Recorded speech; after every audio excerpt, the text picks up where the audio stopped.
Hello everyone. ये lecture उन graduation के स्टूडेंट्स के लिए तैयार किया गया है जिनके सिलेबस में इंटरनेशनल इकोनॉमिक्स का एक पार्ट है। किन्हीं वजह से क्लासेस नहीं लग पा रही है कॉलेजेस में, आंशिक लॉकडाउन है और बच्चे क्लास नहीं लगा पा रहे हैं या ऑनलाइन क्लासेस चल रही है। तो शायद ये लेक्चर उन बच्चों की हेल्प कर सके सिलेबस को तैयार करने में।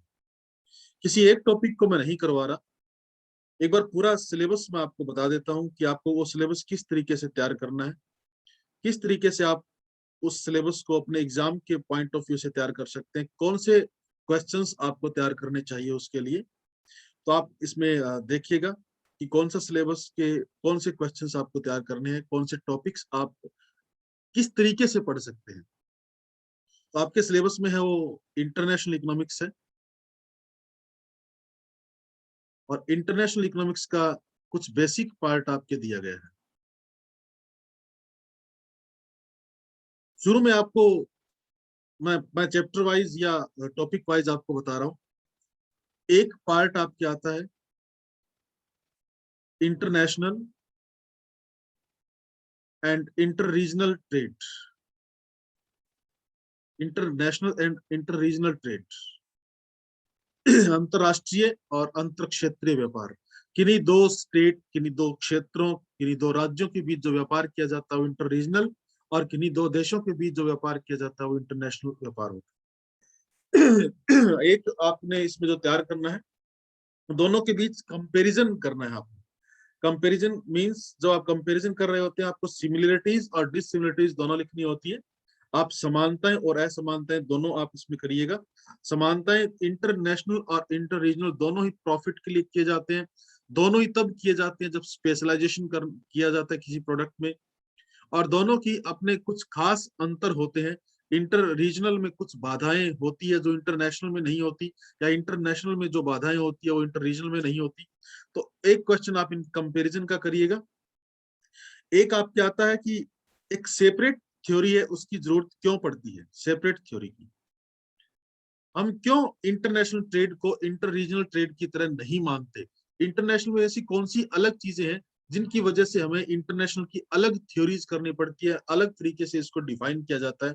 तो सेपरेट थ्योरी की जब आप बात करेंगे तो कुछ डिफरेंस होते हैं दोनों में।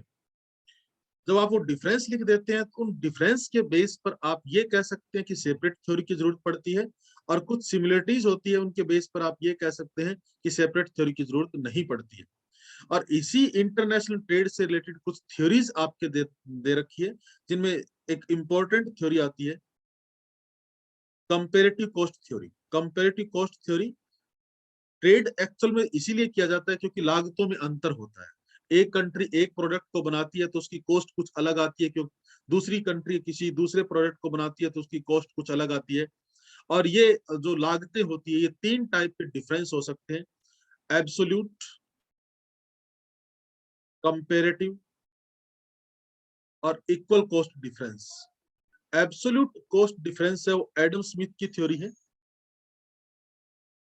कंपेरेटिव कॉस्ट डिफरेंस है वो रिकार्डो की थ्योरी है। और मेनली ट्रेड किया जाता है एब्सोल्यूट और कंपेरेटिव डिफरेंस हो तो। इक्वल कॉस्ट डिफरेंस में ट्रेड नहीं किया जाता क्योंकि कॉस्ट रेशियो इक्वल आ जाता है। तो एब्सोल्यूट कॉस्ट थ्योरी या absolute advantage theory Adam Smith की है कि किसको एक कंट्री किसी एक प्रोडक्ट में स्पेशलाइजेशन लेती है और दूसरी कंट्री किसी दूसरे प्रोडक्ट में स्पेशलाइजेशन लेती है और फिर एक दूसरे को ट्रेड करती है। कंपेरेटिव कॉस्ट थ्योरी कहती है कि एक कंट्री दोनों ही प्रोडक्ट को सस्ता बना सकती है, लेकिन उसको बनाएगी जिसमें कंपेरेटिवली एडवांटेज ज्यादा हो। दूसरी कंट्री को दोनों ही प्रोडक्ट बनाने में नुकसान है, हानि होती है, लेकिन उसको बनाएगी जिसमें कंपेरेटिव लॉस कम होता है। और इसको बेसिक बना के ये थ्योरी दी गई। रिकार्डो की थ्योरी एक ही फैक्टर मानता है, लेबर को सिर्फ एक फैक्टर मानता है कि लेबर से ही प्रोडक्शन किया जाता है और गुड्स की प्राइस है वो लेबर है, उसी के अकॉर्डिंग डिटरमाइन की जाती है। उसके बाद modern theory of trade, Heckscher Ohlin theory. गुरु शिष्य थे दोनों, हेक्सर ओहलिन। हेक्सर ने थ्योरी दी थी 1919 में और 1933 में ओहलिन ने उसको आगे डेवलप किया थ्योरी को। ये रिकार्डो की थ्योरी को क्रिटिसाइज करते हैं कि रिकार्डो ने ये तो बताया कि कंपेरेटिव कॉस्ट डिफरेंस के कारण ट्रेड किया जाता है, लेकिन ये नहीं बताया उसने कि कंपेरेटिव कॉस्ट डिफरेंस होता क्यों है, उसके पीछे कौन सा रीजन है। दूसरी बात, रिकार्डो ने कहा कि labour is only the factor for production. Heckscher Ohlin ने कहा नहीं, ऐसा नहीं होता है।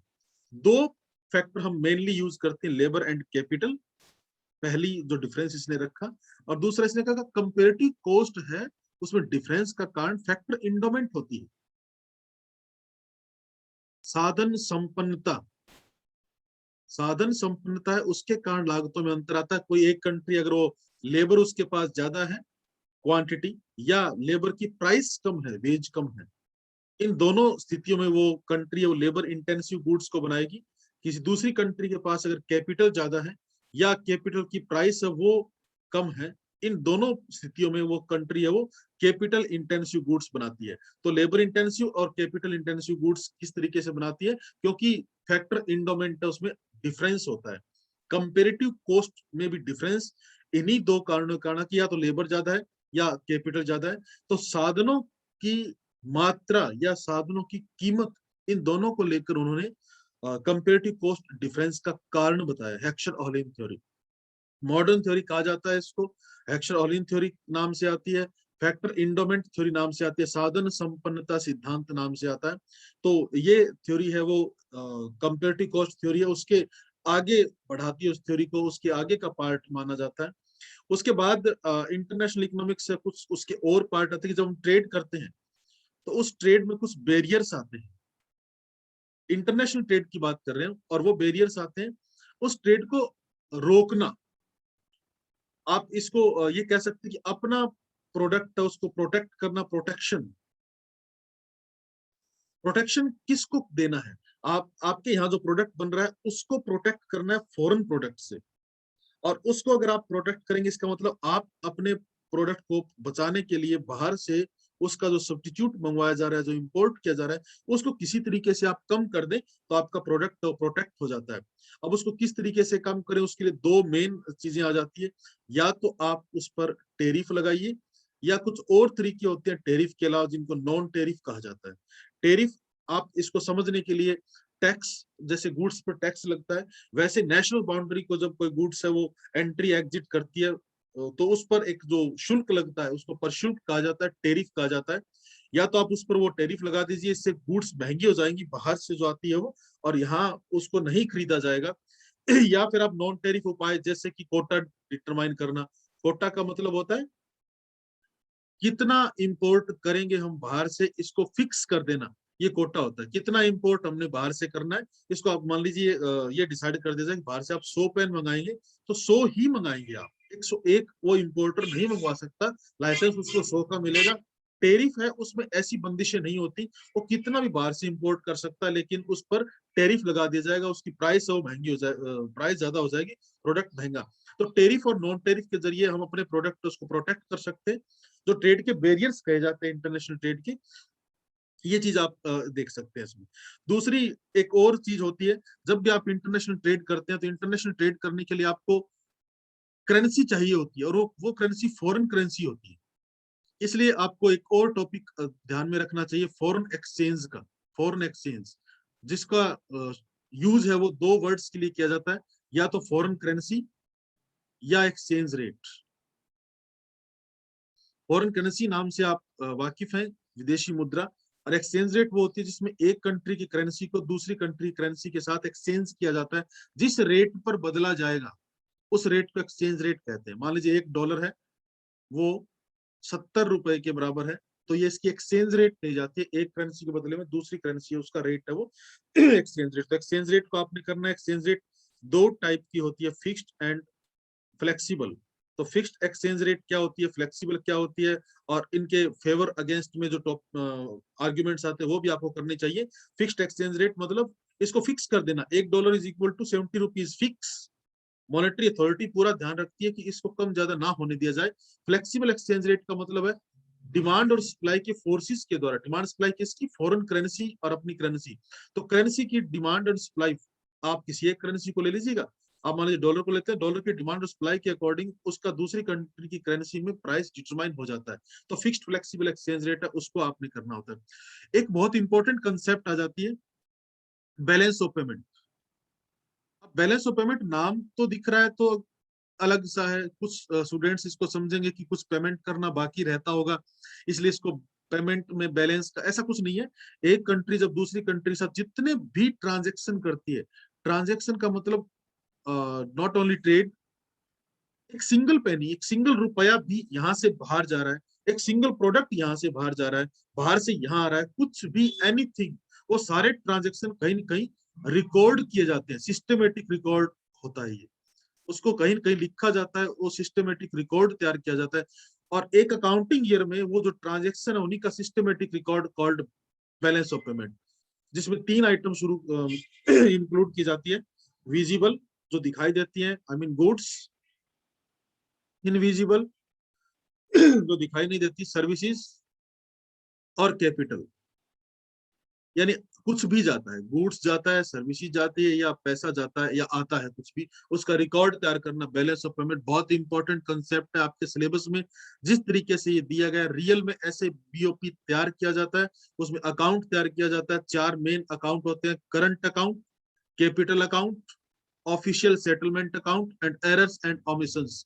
करंट अकाउंट है, उसमें गुड्स सर्विसेज इंक्लूड कर ली जाती है, और गुड्स सर्विसेज इंक्लूड करके उसमें ट्रांसफर पेमेंट भी इंक्लूड की जाती है। कैपिटल अकाउंट है, उसमें कैपिटल को इंक्लूड किया जाता है। ऑफिशियल सेटलमेंट अकाउंट में सरकारी जितना भी होता है उसको ऐड किया जाता है, और जो कुछ आइटम छूट जाती है उसको एरर एंड ओमिशंस में रख दिया जाता है। ये चार अकाउंट तैयार किए जाते हैं, और ये अकाउंट प्रैक्टिकली भी तैयार किए जाते हैं।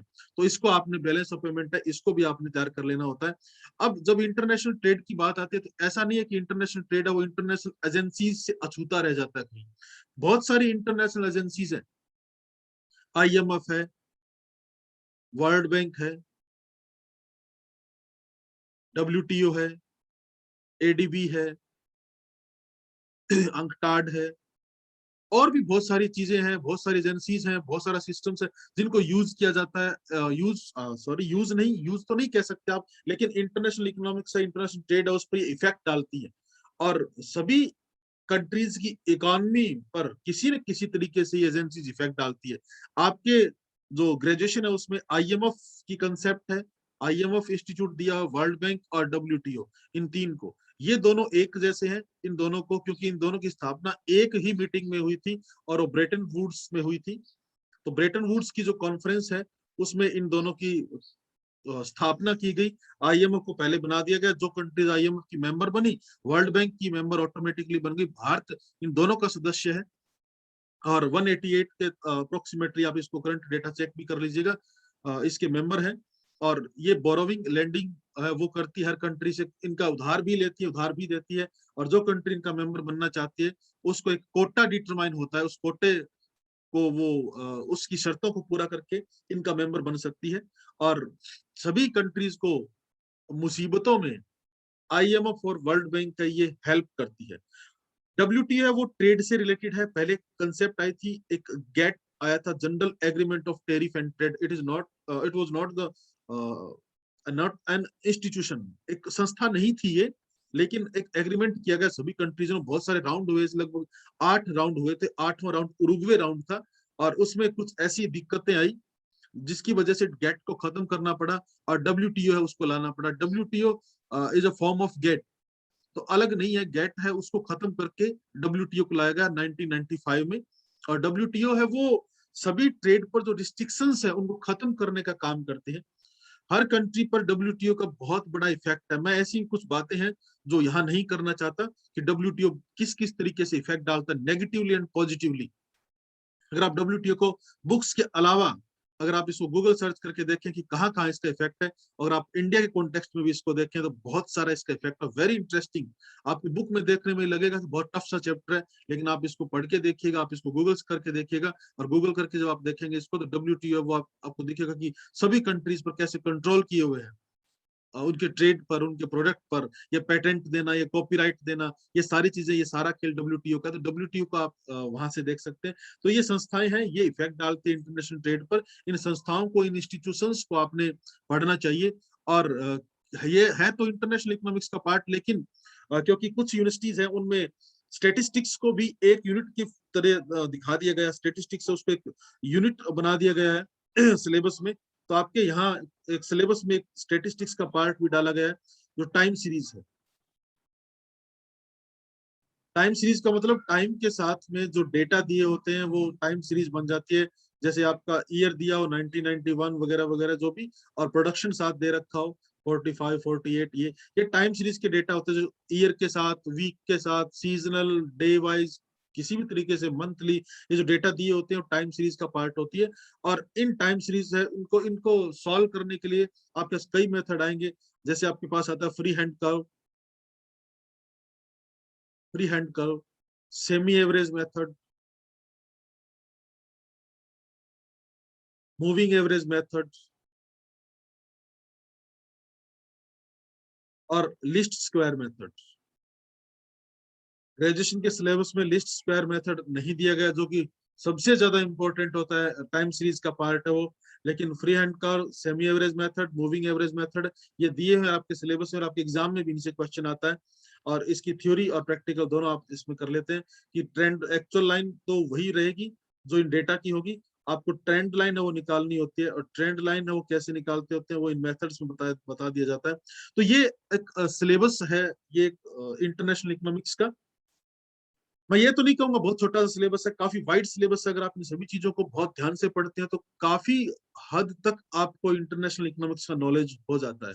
लेकिन अगर आप एग्जाम के पॉइंट ऑफ व्यू से इसको पढ़ते हैं तो आपको नॉलेज तो मैं नहीं कह सकता कितना होगा, लेकिन आपकी तैयारी अच्छी हो सकती है अगर आप इस क्लिप को सुन के आप इस तरीके से इन टॉपिक्स को पढ़ते हैं। इनमें ये चीजें, ये क्वेश्चंस आप इनमें करते हैं। जैसे आप इंटरनेशनल इकोनॉमिक्स का मैंने बताया, इंटरनेशनल रीजनल इंटरनेशनल ट्रेड है, इनमें डिफरेंस करिएगा, इक्वलिटीज डिसइक्वलिटीज करिएगा, सेपरेट थ्योरी करिएगा, कंपैरेटिव कॉस्ट थ्योरी है वो अलग करिएगा, एक्स्ट्राऑर्डिनरी थ्योरी का एक क्वेश्चन बनाइएगा, बीओपी उसके कंपोनेंट उसके घटक लिखिएगा, उसमें 4 अकाउंट आएंगे, बीओपी इक्विलिब्रियम डिसइक्विलिब्रियम का क्वेश्चन अलग करिएगा, फॉरेन एक्सचेंज रेट है उसमें flexible and fixed exchange rate है उसके बारे में आप पढ़िएगा, टेरिफ है उसकी इफेक्ट है, नॉन टेरिफ है वो आपने करना हो क्वेश्चन, डब्ल्यूटीओ है ओ और उसके agreements mainly TRIPS and TRIMS, ये क्वेश्चन बनता है। वर्ल्ड बैंक है, वर्ल्ड बैंक का उसकी lending borrowing policy success failure करिएगा, उसका स्ट्रक्चर करिएगा। आईएमएफ है उसका भी स्ट्रक्चर और borrowing lending success and failure policy है, ये आपने उसमें पढ़नी होती है। तो ये मेन सारे क्वेश्चंस, एक दो चैप्टर और भी हैं, एक दो चीजें और भी होंगी शायद आपके सिलेबस में। तो आप इस क्लिप को सुन के आपकी, मुझे पूरी उम्मीद है कि आपकी काफी हेल्प हो जाएगी इससे, तो आप इसको कर सकते हैं, आप इसको पढ़ सकते हैं। और इन्हीं मैं कोशिश करूंगा कि इनमें से कुछ टॉपिक है वो आपके मैं डाल दूं यहाँ पर क्लिप, कुछ और शायद टाइम सीरीज के कुछ क्वेश्चंस या उन ट्रेड की उन थ्योरीज है उनकी क्लिप बना के भी आपकी हेल्प के लिए डाल दी जाए। तो आप ये कर सकते हैं, ये तैयार कर सकते हैं आप इसको ध्यान से सुनिएगा और अपने सिलेबस को तैयार करने के लिए इस क्लिप का यूज करिएगा। Thank you, thank you very much.